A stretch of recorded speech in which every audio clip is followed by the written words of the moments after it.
예수님께서 갈릴리가 고향이시죠.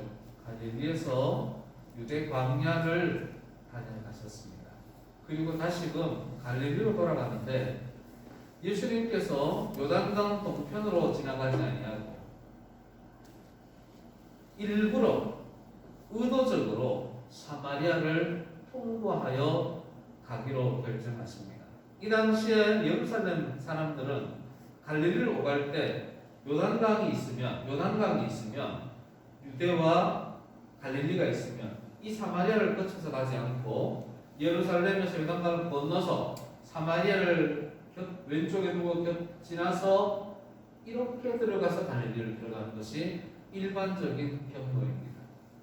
그런데 예수님께서는 특별히 의도적으로 사마리아를 통해서 가기로 결정을 하신 겁니다. 그렇게 가시던 예수님과 제자들이 사마리아 성 수가성의 한 우물가에 도착합니다. 이 우물은 야곱이 팠던 우물이고 이스라엘 백성들에게 주었던 우물입니다. 또 그 도착 시간이 제6시입니다. 이스라엘 시간으로 제6시라 하면 이 시대의 시간으로 말하면 낮 12시를 말합니다. 사막 지역에서는 또 더운 지역에서는 낮 정오가 되면 사람들이 별로 움직이지를 않습니다. 건강에 문제가 생기고 일의 능률도 오르지 않기 때문에 움직이지를 않습니다. 바로 이 시간에 예수님께서는 이 특별하게 생각하셨던 야곱의 우물에 도착하셨고 바로 그 특별한 시간에 사마리아 여인 한 사람이 그 우물가에 물을 기르러 나옵니다. 우리는 많은 설교를 들으면서 왜 이 여인이 12시에 낮 12시 정오에 나와야만 했던가를 익히 들어서 알고 있습니다. 뒷부분에 보면 이 여인이 낮에는 동네를 돌아다닐 수 없을 만큼 손가락질 당하고 있었다는 것을 알게 됩니다. 그런 여인이 우물가에 나와서 물을 기르려 합니다. 비록 이 여인이 비난받는 사람이긴 하지만 또 뒤편에 보면 예배에 대하여 상당한 식견을 가지고 있습니다. 성경에 대하여도 상당한 식견을 가지고 있습니다. 말을 할 때도 상당히 논리적으로 말을 할 줄 아는 사람입니다. 누군가를 무시하고 조롱할 때에도 비꼬아서 말할 줄 아는 상당히 세상을 살아가는 능력이 있는 여인이라는 것을 알 수 있습니다. 예수님께서는 그런 여인에게 요구를 하십니다. 7절 말씀입니다. 물을 좀 달라. 이제 예수님께서 갈릴리로 올라가시는데 사마리아를 경유하시는 의도가 본격적으로 드러나기 시작합니다. 물 좀 달라 하면 보통 사람이라면 물 한 그릇 대접합니다. 우물에서 물 푸는 게 그렇게 어려운 것은 아닙니다. 물 푸는 도구가 있다면 간단하게 줄 수가 있습니다. 그런데 이 여인은 아주 특이한 사람입니다. 여인은 예수에게 나는 당신에게 물을 못 줍니다. 주기 싫어요. 이렇게 직접적으로 표현하지는 않지만 아주 논리적으로 비유적으로 예수님에게 물을 주는 것을 거절합니다. 9절 말씀에 보면 이렇게 말씀하십니다. 유대인이 어찌 사마리아 여인에게 물을 달라 하며 어찌 유대인이 사마리아 사람과 상종합니까? 당신이 왜 나에게 물 달라고 합니까? 우리 그런 관계 아니잖아요. 사마리아와 유대가 언제부터 서로 물 나누는 관계입니까? 이렇게 예수님을 무시하고 니 알아서 하세요라고 이야기하는 겁니다. 그때 예수님께서 말씀하십니다.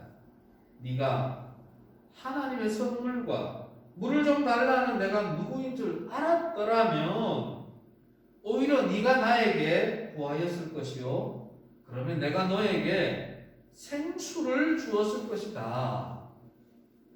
예수님이 이렇게 말씀하십니다.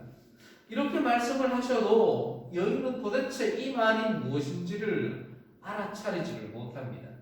하나님의 선물이라 함은 바로 성령과 구원을 말하는 겁니다.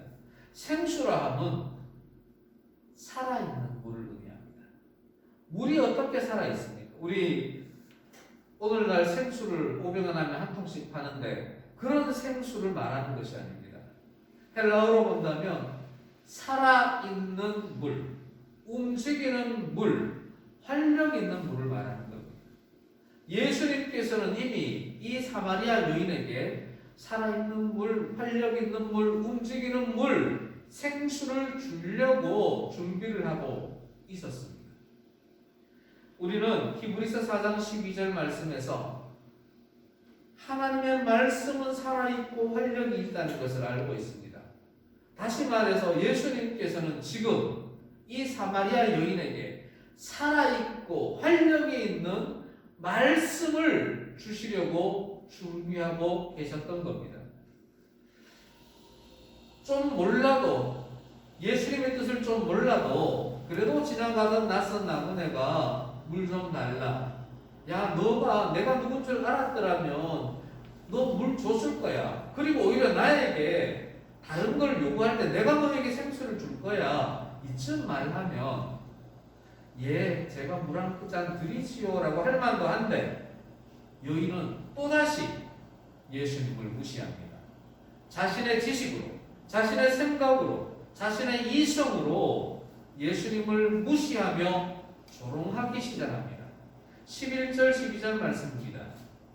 아, 당신은 물기를 그릇도 없고 우물은 깊은데 당신은 어디서 생수를 얻을 건데요? 그리고 이 우물은 야곱으로부터 우리가 받은 건데 당신이 우리의 우물에 와가지고 우리의 물을 가지고 우리에게 준다? 당신이 야곱보다 더 큰 사람입니까? 웃기는 소리 하지 마세요. 지금 여기는 예수님을 향하여 조롱하며 이야기합니다. 참 예수님은 인자하신 분입니다. 이렇게 말하는 여인을 향하여 화내지도 아니하시고 되돌아서서 먼지를 털고 가버리지도 아니하시고 오히려 예수님은 여인에게 친절하게 가르쳐 주십니다. 13절 14절이 바로 그 말씀입니다. 이 야곱의 우물에서 깃는 그 물은 갈증을 순간적으로 해소해주는 물일 뿐이다. 그러니 이 물을 마시면 조금 지나면 또다시 갈증이 오게 된다. 하지만 내가 주는 이 물은, 예수가 주는 이 물은 영원히 목마르지 않으며 영생하도록 솟아나는 샘물이 그 안에서 넘쳐나게 될 것이다 라고 이야기를 합니다. 오늘 말씀을 읽다 보면 여인이 참 대단합니다. 고집은 똥고집은 말로 다 할 수가 없습니다. 자신의 이성, 자신의 지식, 자신의 경험을 절대로 굽히지를 않습니다. 다른 이야기를 냉정하게 받아들이지를 않습니다. 끝까지 예수님을 무시하며 조롱합니다. 15절 이렇게 말합니다. 아, 그런 물이 있으면 내게도 좀 주세요. 나도 목마르고 싶지 않아요. 나도 여기 물 들어오고 싶지 않아요. 낮 12시에 남들 쉴 때 나 혼자 물 들어오는 게 얼마나 힘든 줄 아세요? 그런 물 있으면 나에게 좀 주세요. 웃기는 사람이네 이 사람. 여기는 이렇게 예수님을 무시하며 조롱합니다. 말씀으로 이야기하시고 가르치시던 예수님은 이제 능력을 드러내십니다. 예수님께서 이 사마리아 여인에게 오신 목적이 있으시기 때문에 그 목적을 이루시기 위해서 전지하신 모든 것을 아시는 능력을 드러내십니다. 예수님은 여인의 남편 이야기를 꺼냅니다. 네 남편을 불러오라. 여인이 말하죠. 저는 남편이 없습니다. 예수님이 이야기하십니다. 너에게 5 남편이 있고 지금 함께 있는 그도 네 남편이 아니니 네가 남편 없다고 말하는 것이 옳고 정직한 말이다. 예수님께서는 아무도 알지 외간 남자라면 유대인이라면 알 수 없는 일들을 이 여인에게 이야기합니다. 당시 이스라엘에서는 첫 결혼은 뭐 누구나 당연히 할 수 있는 것이고 특별한 사정에 의해서 통상적으로 두 번째 결혼, 재혼까지는 일반적으로 인정해주는 문화였습니다. 그런데 이스라엘 문화에서도 3혼 이상은 용납하지를 않았습니다.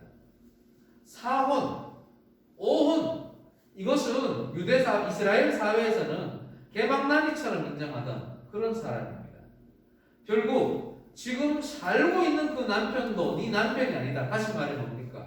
정식 부부 관계가 아니고 단순한 동거인일 뿐이라는 겁니다. 이런 삶을 살고 있기 때문에 남들이 오고 가는 아침 저녁으로는 물길로 나올 수가 없는 겁니다. 그래서 어쩔 수 없이 여인은 남들이 움직이지 않는 한낮 정오에 낮 12시에 물길로 올 수밖에 없는 사람이었습니다. 예수님은 이 여인의 형편을 말해주지도 않았는데 척척 맞추십니다. 여인은 지금 살기 위해서 낮 정오에 우물가로 나온 겁니다. 예수님은 살기 위해서 우물가로 나온 여인에게 영원히 살 수 있는 방법을 가르쳐 주고 있습니다. 그런데 이 여인이 지금까지 그 살기 위했던 목적을 놓쳐버리고 영원한 생명을 거부하고 있었던 겁니다. 예수님의 이 전제한 능력을 체험한 여인이 드디어 긍정적인 반응을 보입니다.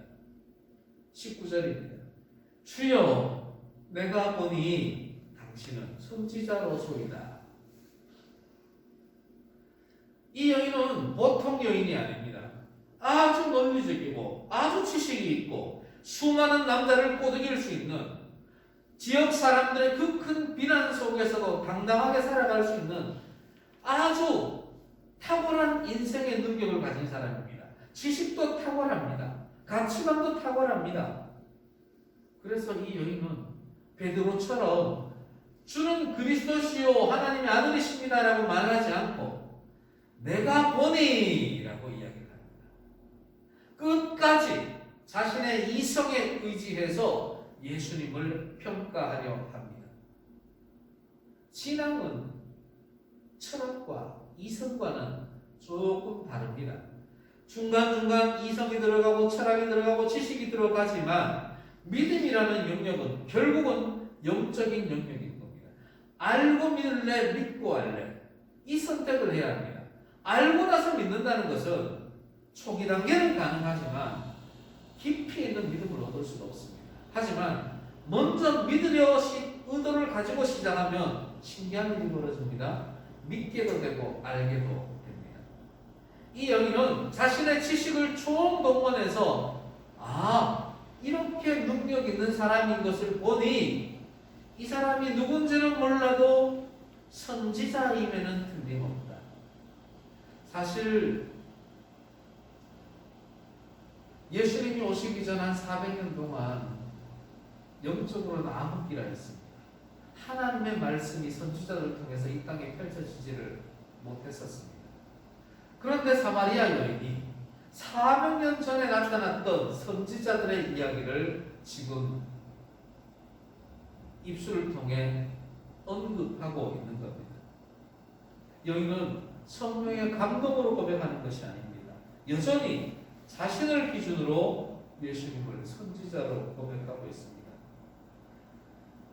여기에도 한 발 나아갑니다. 예수님이 예배에 대하여 말씀하실 때 이 여인은 20절에서 25절에서 자신의 예배에 대한 소견을 이야기합니다. 메시아 그리스도가 오시면 그리심산이 사마리아 사람들이 예배하는 그 그리심산이 오른지 유대인들이 섬기는 그 예루살렘 성전에서 예배하는 것이 옳은지 아니면 어디에서 어떻게 예배하여야 하는지를 가르쳐 주실 겁니다. 나그네요. 메시아가 오시면 다 해결됩니다. 당신이 뭐라 해도 메시아가 오셔야 정답을 알 수 있습니다. 오늘날 신앙생활하는 성도들이 이렇게까지 말할 수 있는 성도들이 얼마나 되겠습니까? 비록 6명의 여섯 번째 남편과 함께 살고 있고, 비록 추가성에서 비난받고 살고 있고, 비록 사회적으로 어려운 삶을 살고 있지만, 이 여인은 하나님에 대한 생각이 나름대로 방법으로 급진했던 겁니다. 예수님께서는 드디어 이 여인에게 생명의 말씀, 오늘 사마리아성 수가성에 방문한 가장 중요한 메시지를 전해줍니다. 26절입니다. 너에게 말하는 내가 바로 그 메시아 그리스도이니라. 아멘. 이 말씀을 듣고 나자 여인이 드디어 변화되기 시작합니다. 앞에서 그토록 강성했고 그토록 무시했던 이 여인이 네가 말하는 그 메시아가 바로 나다라는 말을 듣자 변화가 일어납니다. 마을로 들어가서 예수를 그리스도라 외치며 사람들에게 이 우물가로 와서 보라라고 전도하기 시작합니다. 제자들이 예수님과 함께 우물가에 왔을 때 제자들은 먹을 것을 구하러 마을로 들어갔습니다. 이 제자들이 마을에 들어가서 복음을 전했다는 말이 없습니다. 제자들은 사마리아 성에 가면서도 수가성에 들어가면서도 예수님이 오셨다, 메시아가 오셨다, 하나님의 아들이 오셨다라고 수가성에 한마디도 전하지를 않습니다. 그런데 그들과 반대의 길로 우물가에 나왔던 여인은 예수님을 만나고 하나님의 말씀을 듣고 나서는 다시 마을로 들어가 예수 그리스도의 복음을 전합니다. 이 수가성 여인이 예수님의 복음을 기초로 하자 새롭게 변화됩니다. 어쩌면 예수님을 따르던 제자들보다 더 예수님을 인정하는 믿는 계기가 된 것입니다. 와서 보라, 우리가 그리심산에서 섬기던 그 하나님, 그 독생자 예수가 바로 우물가에 와 계신다. 와서 보라라고 지금 복음을 전하고 있습니다. 사랑하는 성도 여러분, 우리는 어디에서나 하나님을 만날 수가 있고 예수님을 만날 수가 있고 성령님을 만날 수가 있습니다.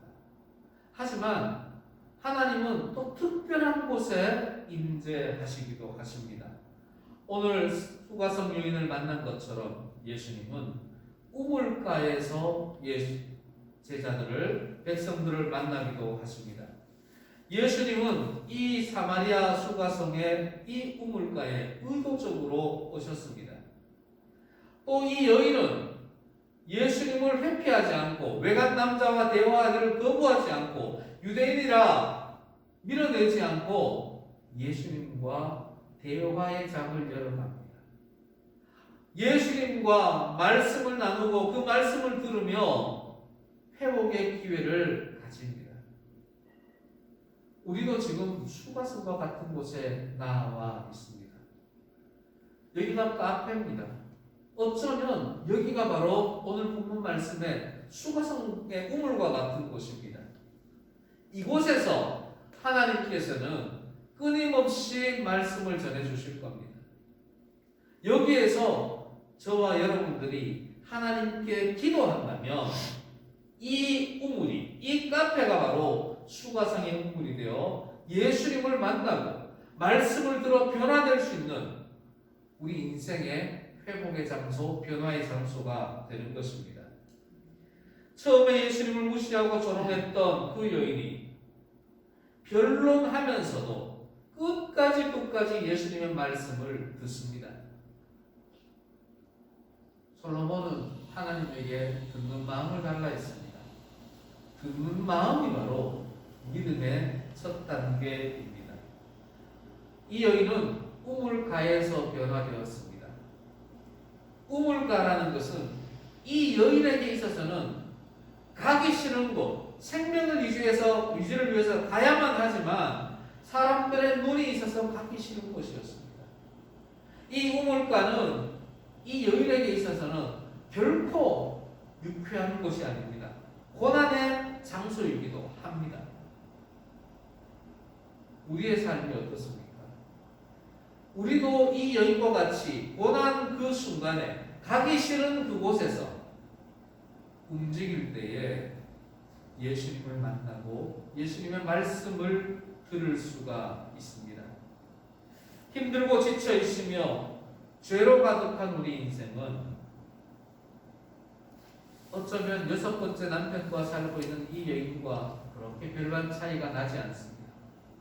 어떤 죄가 더 크고 어떤 죄가 더 많은지 그 차이일 뿐입니다. 우리도 예배당에 나아갈 때, 우리도 우물가로 나아갈 때 얼마나 두렵습니까? 하지만 우물가로 나아가야 합니다. 그리고 각자의 삶 속에 있는 여러 우물가에서 그저 나아가 물만 길어가는 것이 아니라 기도하며 하나님의 말씀을 묵상해야 합니다. 여러분의 직장에서, 여러분의 가정에서, 여러분의 친구 관계 속에서 그곳이 바로 예수님을 만난 우물가가 되도록 여러분들이 움직여야 합니다. 예수님께서는 이미 여러분의 우물가에서 기다리고 계십니다. 분별합시다. 생수로 찾아오시는 예수님을 분별합시다. 생명의 말씀으로 역사하시는 예수님을 분별합시다. 우리 문양교회가 여러분의 삶의 현장이 생명의 우물이 되기를 기원합니다. 영과 진리로 예배드리는 우물가의 은혜를 체험하는 여러분의 삶이 되기를 간절히 기원합니다.